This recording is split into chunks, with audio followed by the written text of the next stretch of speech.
जय हिंद दोस्तों, नमस्कार। आप सभी का बहुत बहुत स्वागत है एक और लेटेस्ट वीडियो में। मैं हूं गौरव और मेरे साथ हैं हमेशा की तरह डीसी। दोस्तों, आज मेरे पास वैसे दो क्लिप रखे थे मैंने आप लोगों को दिखाने के लिए, बट डीसी लास्ट मोमेंट पे मैंने एक क्लिप को हटा दिया भाई, क्योंकि मुझे ऐसा लग रहा था कि थोड़ा ज्यादा वीडियो बड़ा हो जाता, तो मैंने सिर्फ एक ही क्लिप रखा, एक क्लिप आप लोगों के लिए इवनिंग के लिए। अच्छा, तो डीसी मेरे पास क्लिप भाई ये है कि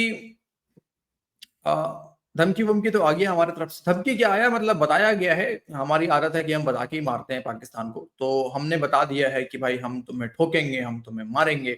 अब इसके बाद पाकिस्तानियों का कहना है कि अगर एक तो देखो उसके DGISPR ने कह दिया दोस्तों कि अगर हम जाएंगे तो हम तो डूबेंगे सनम, तुमको भी ले डूबेंगे, मतलब वही मनोहर कहानियां। ठीक है, बिलान भर का मुल्क नहीं है और बातें बड़ी बड़ी हैं। तो अब एक पाकिस्तानी जनरल का भी कहना है, पता नहीं जनरल है कि ब्रिगेडियर है, अभी वो वीडियो में देख लेंगे हम लोग। उसका भी ये मानना है कि अभी इस वक्त पाकिस्तानी मिलिट्री के अंदर ये सोच चल रही है कि अगर दुनिया में पाकिस्तान नहीं होगा तो दुनिया का फिर कोई मतलब नहीं है।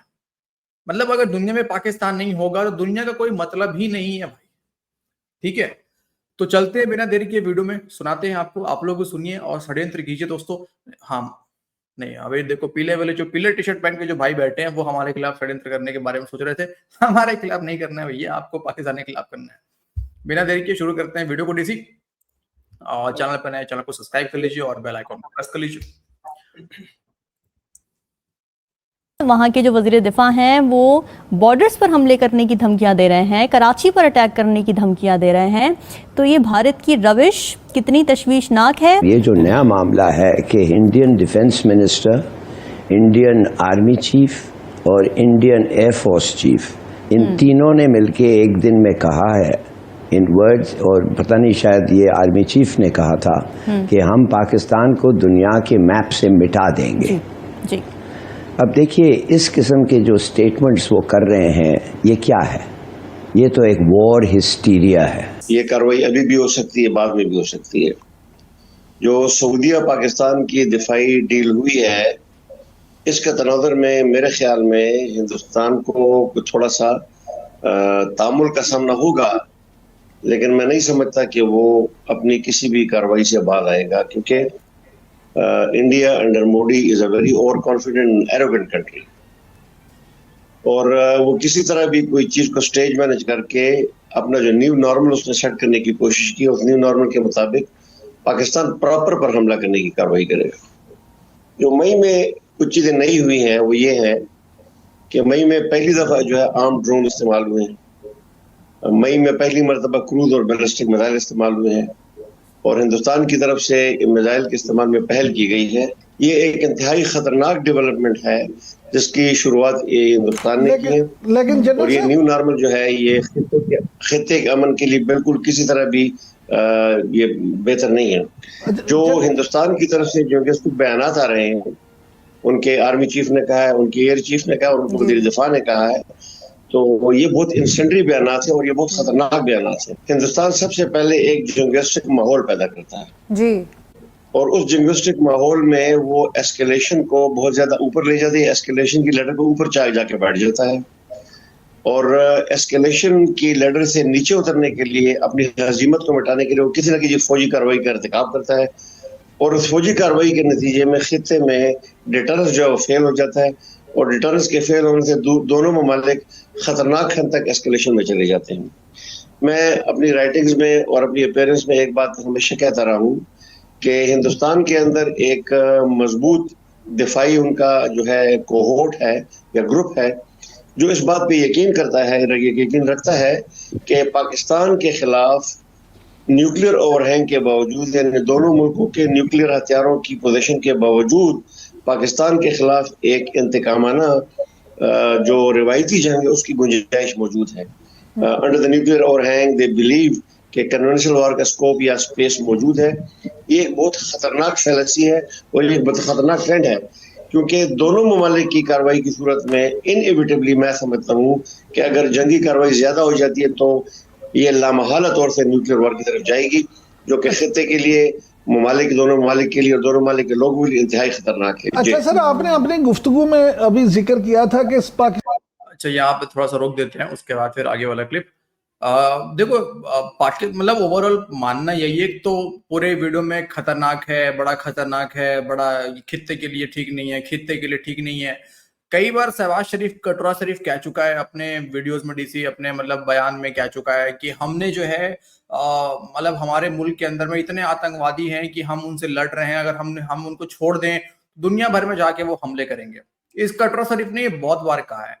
तो वो खित्ता के लिए ठीक है कि हम अपने मुल्क में आतंकवादी को पालें और दुनिया को ये ब्लैकमेल करें कि हम आतंकवादियों को छोड़ देंगे तो सब जगह हमले होंगे। ठीक है, अब इनकी फटी इस चीज से है और इसे फिर से वापस से वही बात पे आ रहे हैं ये पगलेट पाकिस्तानी कि न्यूक्लियर हमला हो जाएगा, इतना मामला बढ़ जाएगा कि न्यूक्लियर पे मामला चल जाएगा। मतलब इनको पता है कि टूटेंगे ये लोग, फूटेंगे ये लोग, लास्ट में फिर हम कहेंगे देखिए जी अब तो हमारे एग्जिस्टेंस का सवाल हो गया है, तो अब तो हमारे पास न्यूक्लियर के अलावा और कोई ऑप्शन बचा नहीं है। लेकिन जब ऑपरेशन सिंदूर में कुटाई चल रही तब तो भाई कोई बयान नहीं आया न्यूक्लियर हमला का। इनका न्यूक्लियर बॉम्ब भी पता नहीं कहाँ चला गया था। पहले तो ये एक बात और है गौरव भाई, आपने इंडिया की तरफ से कभी ऐसा बयान नहीं देखा होगा कि हमारे पास में एटम बम है। हमारी तरफ से पहले किसी को नहीं बोला, मतलब ना ही हमारे आर्मी चीफ ने बोला, ना ही हमारे डिफेंस मिनिस्टर ने बोला, ना ही हमारे प्राइम मिनिस्टर ने बोला, ना ही हमारे किसी मिनिस्टर ने बोला कि हमारे पास एटम बम है, पाकिस्तान याद रखे, पाकिस्तान को कोई धमकी लगा रहा। लेकिन पाकिस्तान साला एक रिटायर ब्रिगेडियर है शायद, वो बैठ के बोलता है कि इंडिया वाले बोलते हैं हम एटमी पावर है, एटमी पावर है। भाई हमने कब बोला है? पाकिस्तानियों के मुंह से हम हमेशा सुनते हैं, हमेशा पाकिस्तानी धमकी देते हैं। क्या समझते हैं? और ऑपरेशन सिंदूर के दौरान पता नहीं इनका एटम बम जान कहाँ घुसा के रखा था इन लोगों ने। नहीं तो देखो ना, एक तो ये बार बार कहना ही ये बताता है, ये दोस्तों हमें तो ये समझ में आ रहा है कि बार बार ये कहना इनका यही बतलाता है कि इनकी फटी हुई है, इनको पता है बहुत तगड़ी मार पड़ेगी और लास्ट में फिर हम यही बोलेंगे हमारे पास एटम बम है। अबे बिलान भर का तुम मुल्क हो, एटम बम की बात करते हो, मतलब 25-30 ब्रह्मोस में अगर न्यूक्लियर वॉरहेड डाल के मार दे तो ये कहीं नजर नहीं आएंगे। ठीक है, भारत तो फिर भी नजर आ जाएगा, भारत तो फिर भी, चलो तुम मार भी दोगे, 2-3 एटम बम गिर भी गए, मतलब वो बहुत डेंजर सिचुएशन होगा। मैं ये नहीं बोल रहा हूँ कि हाँ ऐसा होना चाहिए और ये हो जाए वो हो जाए, काफी खतरनाक सिचुएशन होगा हम आम लोगों के लिए।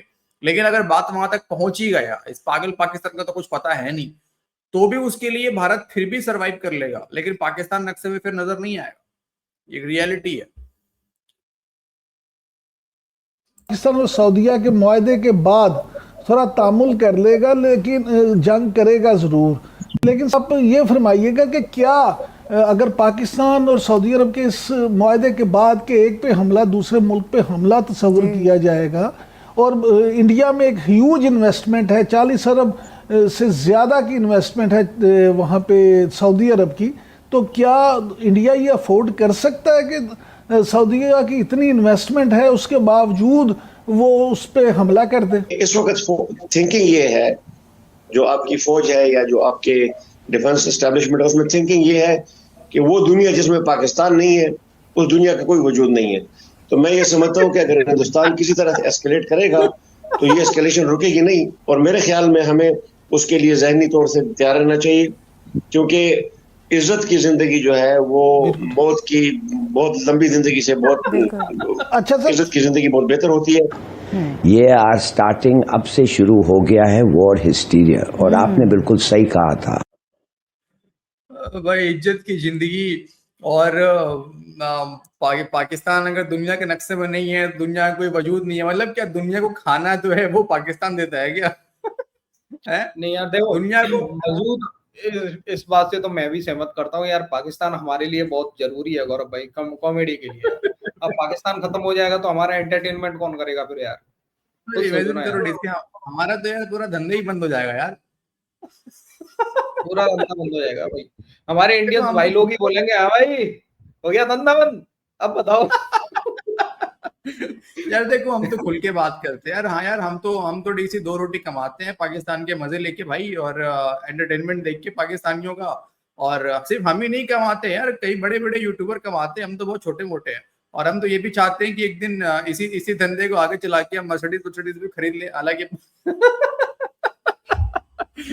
हालांकि 2 रोटी मिल जा रहा है, वही बड़ी बात है। लेकिन देखो यार, सीधी सी बात है जो फ्रेंकली स्पीकिंग, और क्या, लेकिन चलो मेन पॉइंट पे आते हैं दोस्तों। पॉइंट यहाँ पे ये है कि मुझे ये बात समझ में नहीं आया, आप ही लोग कमेंट करके यार कमेंट करके सिखाएं, हम लोग को समझाएं कि पाकिस्तान दुनिया के नक्शे में नहीं होगा तो दुनिया का वजूद नहीं है। इसका मतलब क्या है? मतलब दुनिया को भीख पाकिस्तान देता है? मतलब पाकिस्तानी ही बता दे कमेंट करके तुम लोग है कौन, वो तुम लोग कौन हो? तुम लोग को पूछता कौन है? कहीं भी सरेंडर करवाना होता है तो तुम लोग सबसे पहले खड़े रहते हो आगे लाइन में। सरेंडर सबसे पहले कौन करेगा? जी साहब हम करेंगे, आप हुक्म दीजिए। उसके बाद फिर कहता है आखिरी में ये, इसके बाद क्या कहा इसने, हाँ इज्जत इज्जत, मतलब भारत के हाथों मार खाने से अच्छा है कि हम मरी जाएं। मतलब इज्जत की मौत मर जाए। अबे इज्जत कौन सा इज्जत तुम लोगों का? इज्जत कौन सा तुम लोगों का है? अभी भीख कल ही मांगने इनकी की दुनिया में विमेन्स भीख टीम भी जो मांगो। है, राफेल उड़ाते उड़ाते इनकी विमेन्स टीम भी जो है वो भी खैर उनके लिए तो चलो महिला है तो मैं बुरे शब्दों का इस्तेमाल नहीं करूंगा, लेकिन 12-0 हो गया वहां पे। अभी 11-0 एयरफोर्स ने किया था, वहां 12-0 हो गया। तो कौन सी इज्जत तुम लोग की है यार? इज्जत की बात करते हैं पाकिस्तानी। अरे इज्जत है ना यार, इज्जत से भी ये लोग भीख मांगते हैं यार दुनिया से यार। हाँ, दुनिया नहीं को वो तो, धमकियां दे रहे हो तो तुम्हारी वजह से हमारे यहाँ पे फ्लड आया हुआ, तुम्हारी वजह से दुनिया वो को कोई धमकी दे मूवी रहे में है, पता नहीं वो कोई मूवी में है कि कहाँ किस जगह पे है कि वो कोट वोट पहन के, पता नहीं, मतलब देखा है मैंने ऐसे कोट वोट पहन के निकलता है, पता नहीं गिर जाता है या कोई मार देता है, फिर फटाक से उठता है, ऐसे कॉलर वॉलर झाड़ता है, देखता है कोई किसी ने देखा तो नहीं ऊपर नीचे, फिर निकल लिया कोट वोट झाड़ के। सेम हाल यही पाकिस्तान का, लोग भी इनके ऐसे ही हैं। यार दोस्तों तो ये था आज का वीडियो। अभी और वीडियो है जो आपको दिखाएंगे आज हम इवनिंग में। अभी थोड़ा सा अब हम थोड़ा फ्री हो गए तो अब थोड़ा वापस से दो वीडियो का सिलसिला जो है वो शुरू किया जाए। पेट पालना है यार अपना।